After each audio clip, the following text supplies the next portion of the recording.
સુરતમાં વડાપ્રધાન નરેન્દ્ર મોદીએ ડાયમંડ બુર્સનું ઉદ્ઘાટન કર્યું હતું। વિશ્વના સૌથી મોટા બિલ્ડિંગની શરૂઆત થયા બાદ વિવાદ શરૂ થયા હતા।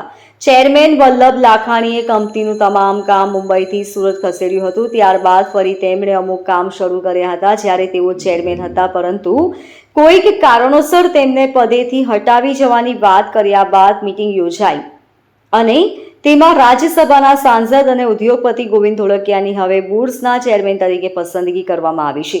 ડાયમંડ બુર્સના ચેરમેન વલ્લભ લાખાણી પદ પરથી દૂર થયા છે અને તેમની જગ્યાએ હીરા ઉદ્યોગપતિ અને રાજ્યસભાના સાંસદ ગોવિંદ ધોળકિયાની ચેરમેન પદે પસંદગી કરવામાં આવી છે।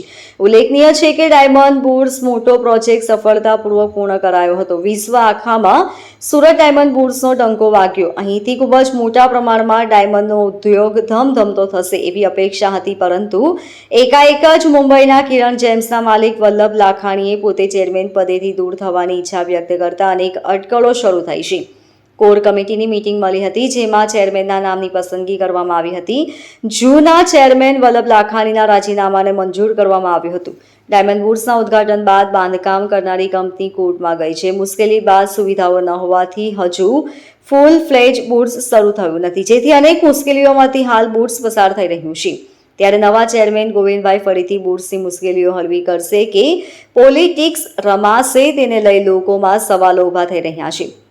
નમસ્કાર મિત્રો, 2 દિવસ પહેલા આપણા વડીલ શ્રી વલ્લભભાઈ લાખાણી એની સમયની અનુકૂળતા પ્રમાણે મને ફોન કરીને કહેલું કે તમે નવું સંગઠન બનાવો અને ભેગા મળી અને એક નવું પ્રતિનિધિત્વ પૂરું કરો, એવું તમને હું સૂચન કરું છું।